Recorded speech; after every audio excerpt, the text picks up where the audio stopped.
Hey guys, matanangan na lang today?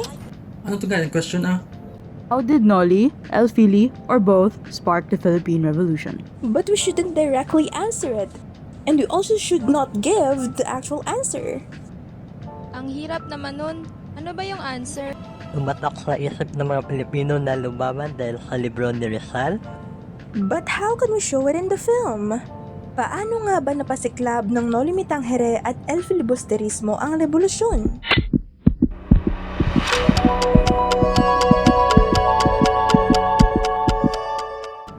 Simple. What if you just show it to his characters? Characters? Ano na, roleplay? Girl, I've done enough since high school. Tag lang ko idea Sabi naman ni Sir not the actual na answer, di ba? Pwede naman natin mapagkita yun. Makes sense. Imagine. Location. At a church where Basilio and Crispin, two young sacristans, are cleaning up after Mass. Kuya, sabi raw nila nagnakaw daw ako ng 2 piso sa donasyon. Hindi ko naman ang ginawa. Huwag ka na magsabi ng kahit ano. Baka pwede pa natin makaliwanag sa padre.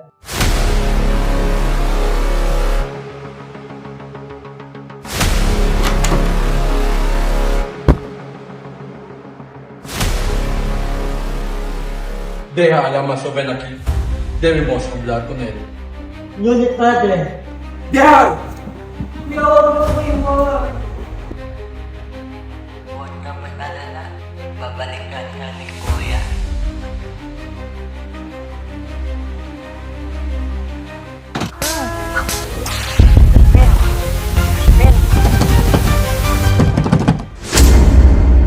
Since then, Basilio never saw Crispin again. Only his brother's cries stayed with him. Well, the idea seems feasible naman. Maybe we can also do it like this. What if the idealist could confront the radical? What if the man who dreamed of reform met the man who gave up on hope? I believe in building schools, in changing minds, in peace. Why did you come this? Because your books burned while the rifles fired. Your school was never built, and your dog was buried in your name. Change must come with patience, education, understanding. While you preach patience, they slaughter sees a son. When you smile at governors, they poison your father. Was your peace a cure, or a lullaby to a dying country? But violence breeds only more violence, and submission breeds babes. I became what you feared, because hope alone was not enough. Then tell me, did your bombs free them? No. It only showed how deeply the roots of fear grow. We need more than guns or prayers. We need a soul that no tyrants can crush. Wait, hanggang yun natin ba? Doon ka ba lang yung t-shirt mo? But intriguing. Just imagine both characters talking to each other about their beliefs and failures. Through Ibarra from Noli Me Tangere and Simon from El Filibusterismo, Rizal explored both reformist and revolutionary paths. Ngayon, Sa bagay, pinanganga pareho ang passive submission at blind rebellion. Nagtulak yun sa mga Pilipino na maging critical sa pagbabago. Tapos gin-expose yung manang too much idealism for reform. Makapaguba. As liable kente. pero sa kadambot sang highlights from both books, maka-worth na natanayan na film. Isa pa, do you think that other groups will do the same? I mean, kaboring man na kung similar kita sa contents, right? Any idea? Sa isip ko sana, since isa pang libro rin naman, paano kapag gawin na lang natin yung film na Rizal's book as a reflection of society? What do you mean?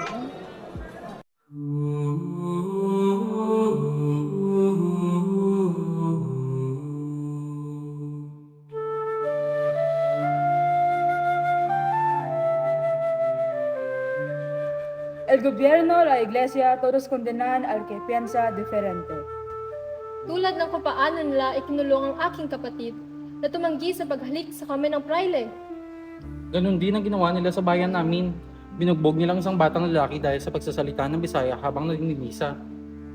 Hindi ako nakapag-aral. Akala ko kapalaran ko lang ang pagsulian sila. Hanggang kalay-lathala ang aklat na ito. Marahil ito ang nais ni Rizal, ang makita ang ating sarili sa isa't isa. Ito ba ang ibig sabihin ng pagiging Filipino? Hindi lang sa kung saan ka ipinanganak, kung hindi, paano mo pipiliin na lumaban? Kaya patuloy natin itong basahin. Patuloy natin ipasa ang libro. Isang kopya, 10 isip. 10 isip, 100 puso. Tagon yung libro! Hayaan mo silang kumatok. Hindi nila maaaring patulugin ang mga nagising na. I see what's your point. Di ba? Kaya nga ipinagbawal ang libro ni Rizal because it showed the truth that is so different from what the Spaniards let the Filipinos believe into. And before Rizal, there was no unified concept of Filipinos. And his books also use Spanish and Tagalog in a way that it blended native identities with the Enlightenment ideas. Pinakita sa libro na lahat ng Pilipino, ano man ang pangkat, we all suffered under the same system. And that imagined community is crucial because it gave Filipinos a framework for collective identity and action. So, we'll settle for it? Production-wise, I don't think we can do it. We have to look for different locations that screams both Filipino or Philippines. The costumes, the screenplays. At halos lahat tayo bulo naman sa Tagalog. Gawin na lang kaya natin yung katulad sa Bayan ng Third World. Na mag-interview kay Rizal? Oo, tatanungin na lang natin siya. Straight to the point. Paano namang sasagot yun? At sinong gaganap?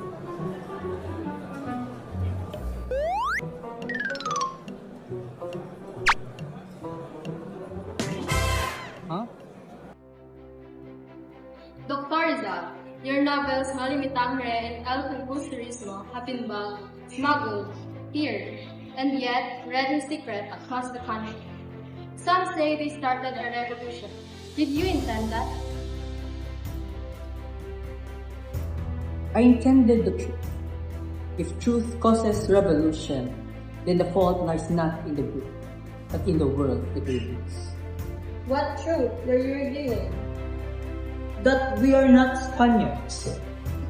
We are not mere subjects. We are Filipinos, capable of thought, of dignity, of unity. My novels were not only indictments of cruelty, they were mirrors and heroes. You say Filipinos, but before your books, that word didn't mean what it does now. Exactly. We are fragmented by geography, language, and history. But when readers saw Sita Elias Ibarra, they saw themselves. They realized their suffering was shared. That is when a person is born, when pain is no longer felt. So your novels planted the idea of a nation? They planted the possibility of war. A nation is not declared by flags or armies. It begins with a question. What if we were one? I use words, others use steel. Both are weapons. Did you want a revolution?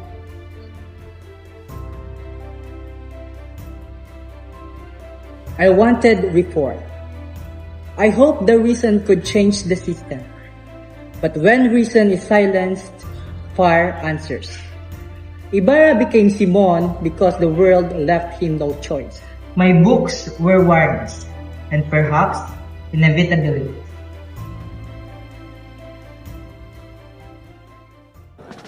Wow.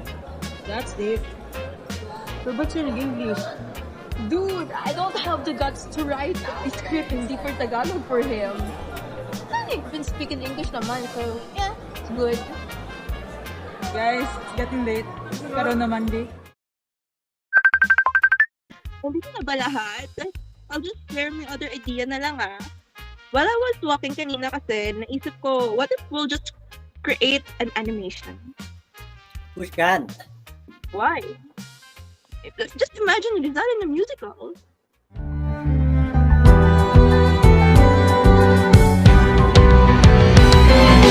How do you ride like you're running out of time? Right day and night like you're running out of time. Every day you fight like you're running out of time. Like you're running out of time. Are you running out of time? How do you ride like tomorrow won't arrive? How do you ride like you needed to survive? How do you ride every second you're alive? Every second you're alive. Every second you're alive. Ano naman ang connection ni Rizal kay Hamilton? They both like writing. Aside from that, The song is all about relentless purpose, legacy, and how words can change the world. Totally Rizal's point as a writer. And yeah, well, you know what? It won't work. Let's just drop that. At ang hirap mag-animate. Minimum of 5 minutes. Hindi yun kakayanin. Di tayo makakapasa sa tamang oras kapag sinunod natin yan. I know. It was just a wishful thinking anyway. Gumawa na lang tayo ng kwento. Unique idea, right? Anong script? It seems we already think about everything. well, Rizal didn't just expose problems, he dramatized possible responses. And Noni flirted with reform, and LPD contemplated violent uprising.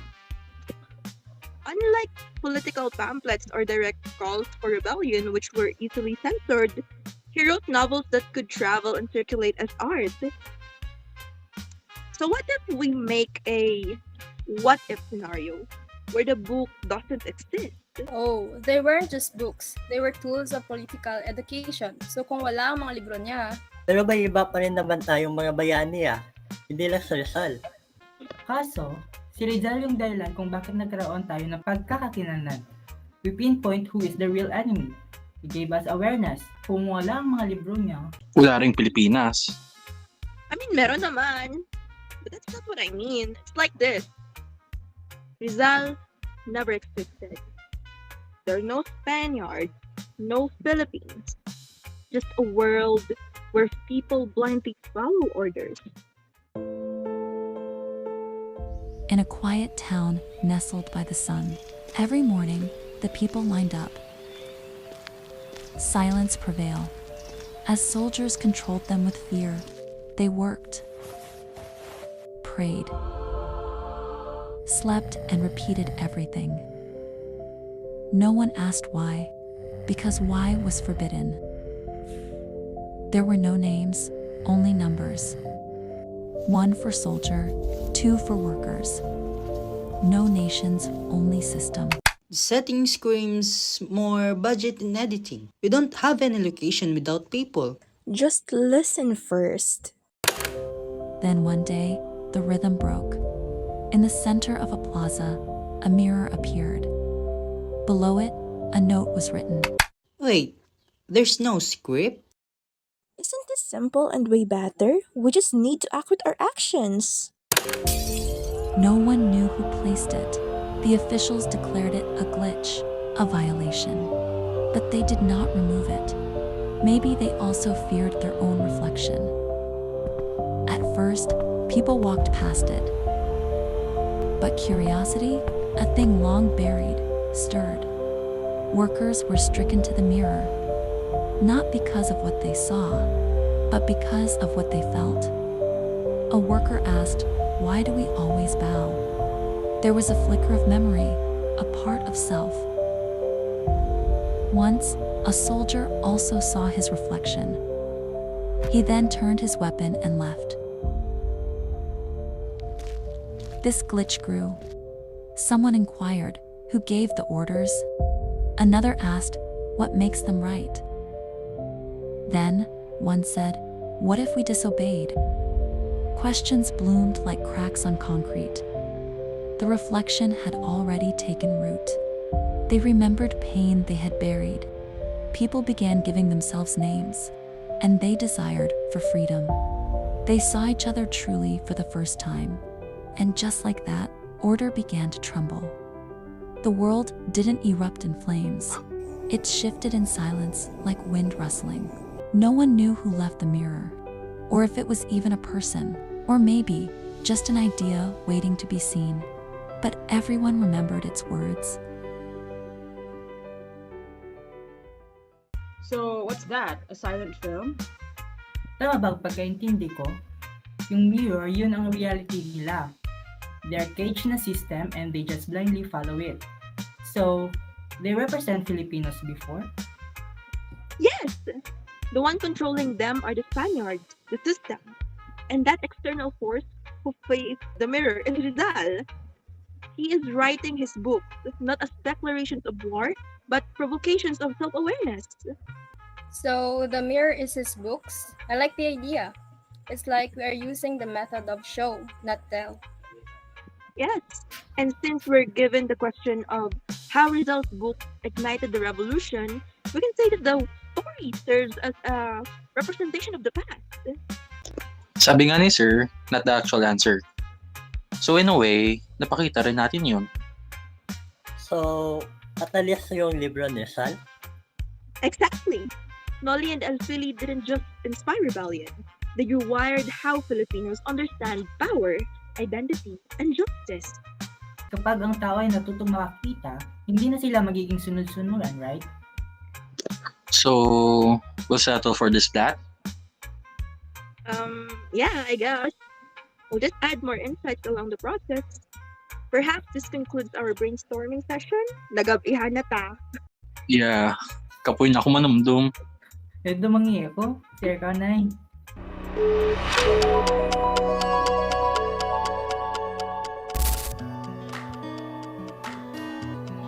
Ano naman Julia, connection ni Rizal?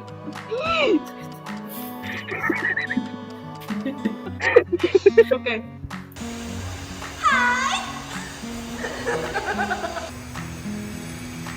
Makes sense.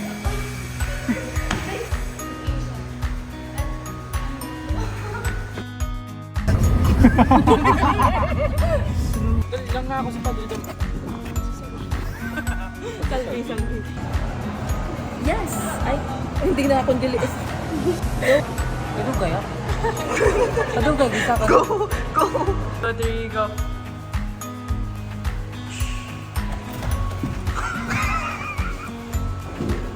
Rodrigo. Deja a la maso. Deja a la maso. Deja a la maso, ven aquí. Debemos hablar con él. Deja a la maso, ven aquí. Ano ka? Rodrigo. Kuya, sabero nila nagkakagulo. Rodrigo. Kuya, sabero nila nagkakagulo. Change must come with patience. Education, understanding. Then tell me, did your bombs free them? No, it did not!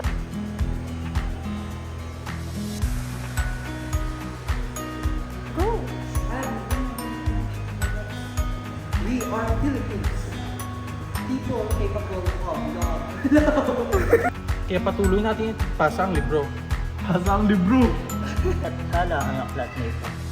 Marahil ito ang nais ni Rizal na makita ang isa't isa. Sorry. Sala!